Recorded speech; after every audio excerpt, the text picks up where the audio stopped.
Muy buenos días, otra vez con ustedes con un tema que es continuación de los anteriores. Hoy vamos a hablar de formas de vida y vamos a comenzar a hablar de las células procariotas, las primeras células que existieron y que todavía están en nuestro medio con sus características. Vamos a hablar de ellas, vamos a hablar de ellas. Las bacterias pueden tener tamaño y formas muy diferentes. La mayoría son muy pequeñas, entre 0,5 y 5 micras, imagínense ustedes.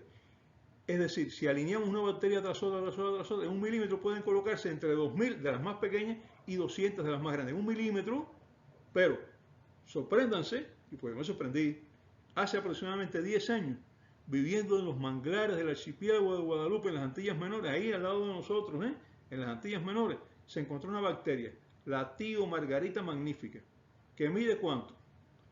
10 milímetros, 1 centímetro, una sola bacteria, mide 1 centímetro y se ha visto que puede llegar a medir hasta 2 centímetros, es decir, 20 milímetros. Una bacteria enorme, enorme para ser bacteria, ¿no? Pueden verse a simple vista.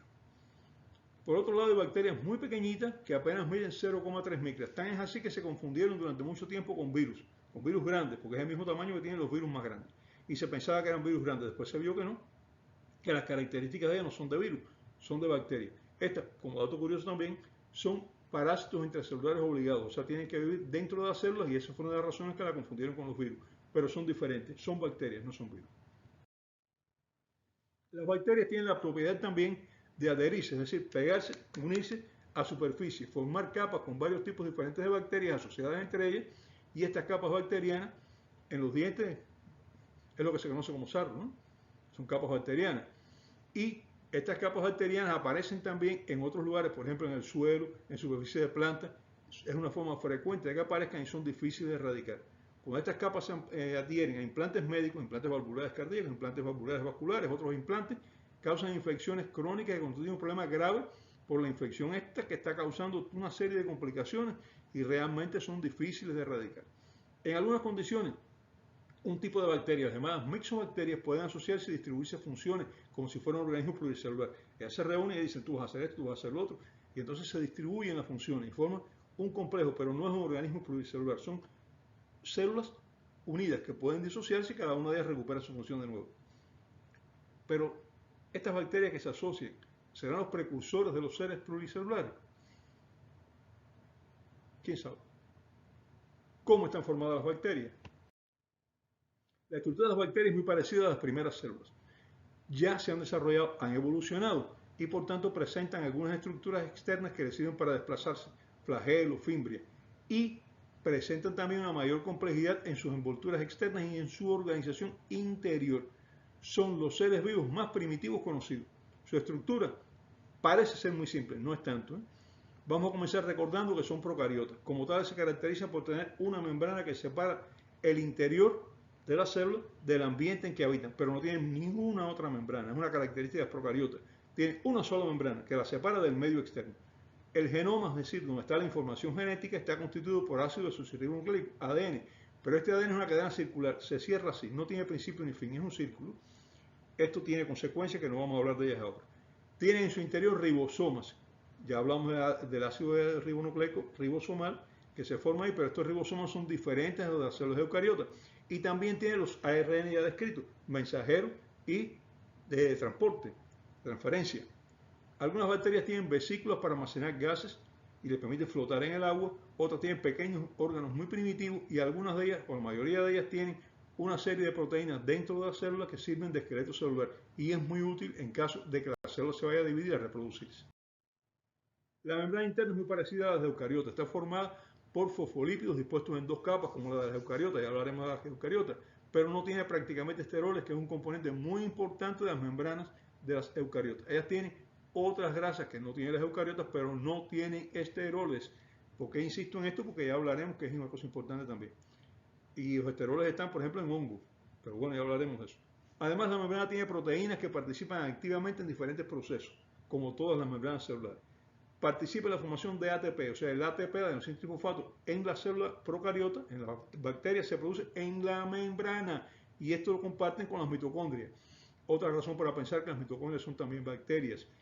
También tiene una serie de funciones, por ejemplo, esta membrana están ancladas las estructuras para los movimientos bacterianos. aquellos motorcitos que hablábamos hace 2 programas atrás. Tiene funciones para transporte de elementos del exterior hacia adentro y de afuera y de dentro hacia afuera. Esto la tienen todas las membranas celulares. Otra es separar el interior del exterior.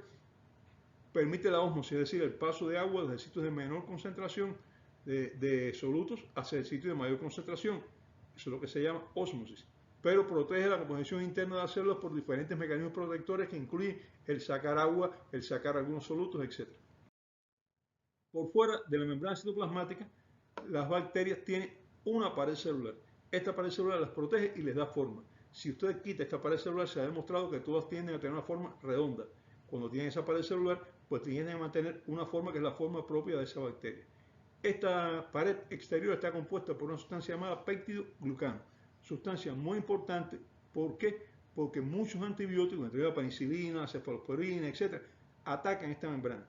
Y precisamente es el mecanismo de acción de ella, impedir la formación o la reparación de la membrana esta que está por fuera, la pared, no la membrana, la pared que está por fuera de la membrana. Esta pared celular es muy resistente y es rígida, y es lo que le da forma a las bacterias. Es mucho más gruesa en las bacterias gram positivas que en las bacterias gram negativas, ya hablaremos de la clasificación. Y entre la membrana citoplasmática y la pared rígida hay un espacio. Y en este espacio, que está ahí fuera de la célula, pero rodeado por la pared rígida esta, se producen algunos procesos celulares. Y en las bacterias resistentes a penicilina, aquí es donde se encuentra la sustancia que las hace resistentes, la penicilinasa, que es una molécula, una enzima, que va a destruir la penicilina. Es decir, este espacio, aunque está fuera de la célula lo utiliza en su beneficio para una serie de factores. Por fuera de la pared de peptidoglicano, un grupo de bacterias tiene otra membrana que rodea totalmente a la bacteria. Y esta tiene importancia por 2 razones. Una, las bacterias que tienen esta membrana presentan una pared de peptidoglicano más fina, mucho más fina que las que no tienen esta membrana. Es lógico, las que no tienen esta membrana tienen que protegerse más.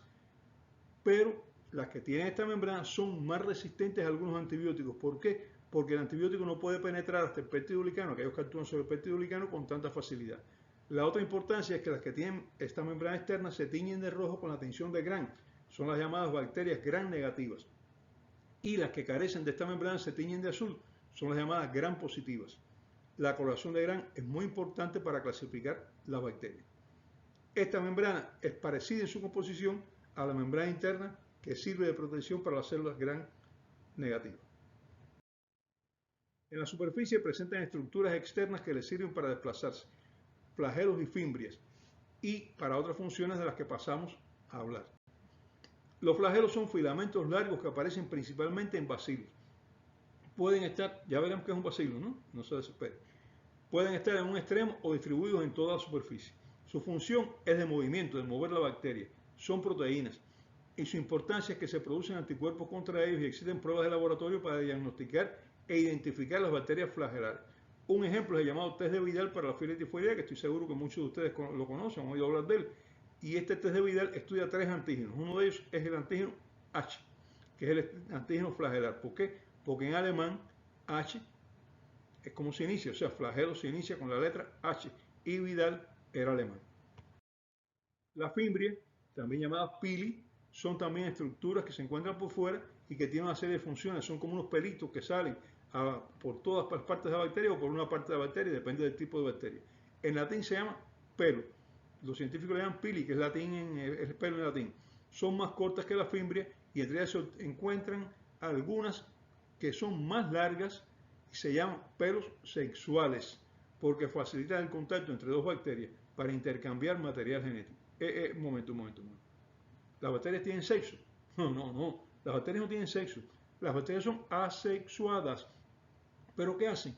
Ellas intercambian información de unas a otras, intercambian material genético, hacen una renovación del material genético. ¿Y esto cómo lo hacen? Contactando una con otra, se unen, los pelos de una atraviesan la membrana de la otra y entonces pasan información de aquí para allá y de allá para acá. Por eso les han hablado como si fueran pelos sexuales. Se han mencionado este nombre porque tiene cierta similitud con un sexo que hacen los animales superiores. Pero esto es simplemente intercambio genético. ¿Para qué? Para renovar información. Otros pelos tienen función de adherirse a células procariotas y facilitar también a células eucariotas. Y al unirse a células eucariotas facilitar la entrada de las bacterias a estas células e infectarlas. Por tanto, estos pelos, pilis, tienen función importante en intercambio de información bacteriana y tienen una función muy importante para facilitar los mecanismos de infección. Rodeando la bacteria se encuentra una cápsula gruesa. Hay bacterias que tienen, por tanto, 3 capas y bacterias que tienen, por tanto, 4 capas. Esta es la capa más externa de todo. Es una capa formada por polisacáridos, es decir, moléculas formadas por la unión de muchas moléculas de azúcar. Un dato interesante, esta capa no se tiñe con colorantes, solo puede verse a microscopio electrónico, hasta que no apareció el microscopio electrónico no se vio bien, o con una serie de tinciones especiales que lo que hacen es teñir el ambiente y no teñir la bacteria. Entonces usted ve la bacteria contrastando contra ese ambiente oscuro con tinta de China, como se llama la tinción esa, y entonces ve esta cápsula que no se puede ver de otra manera. Esta cápsula es una protección para las bacterias, o sea, es una protección más. Es como si tuvieran ropa puesta por fuera, como si tuvieran una armadura de aquellos caballeros medievales por fuera. Y también tiene otra función, y es adherirse a las células que ellas van a infectar. Cuando van a infectar una célula, se adhieren a ella, se les pega por esta capa, esta cápsula, precisamente. Los pili también tienen su función, van a fijarse un poquito más y todo esto pues facilita infecciones. Pero también tiene otro problema. Esta cápsula es reconocida por el sistema inmunológico que produce anticuerpos y va a destruirla. O sea, también nos defendemos atacando esta cápsula bacteriana, que es un mecanismo de facilitar infecciones. El citoplasma bacteriano no es complejo. Se trata de un gel, es decir, un poco más denso que líquido. Ahí están los ribosomas, las enzimas y los granos de almacenamiento. Los antibióticos actúan sobre diferentes estructuras y procesos de las bacterias. Y como no todas las bacterias tienen igual estructura ni tienen iguales procesos, no existe un antibiótico que sea activo contra todas las bacterias. Por tanto, antes de prescribir un antibiótico, antes de un médico recete un antibiótico, antes de una persona tome un antibiótico, es necesario identificar o sospechar cuál es la bacteria causante de la infección, para entonces seleccionar un antibiótico que sea adecuado para ese tipo de infección. Insisto, ningún antibiótico ataca a todas las bacterias, ni siquiera existe un antibiótico que ataque a la mayoría de las bacterias. Así que eso que le dicen, a mí se me curó la infección con este antibiótico, tómatelo. Si no es un médico, no lo hagan, porque eso no quiere decir que van a resolver el problema. Tenemos un tema de antibiótico un poco más adelante, ¿eh? Igual, hasta la próxima semana, si todavía tienen deseos de mantenerse viendo el programa. Muchas gracias y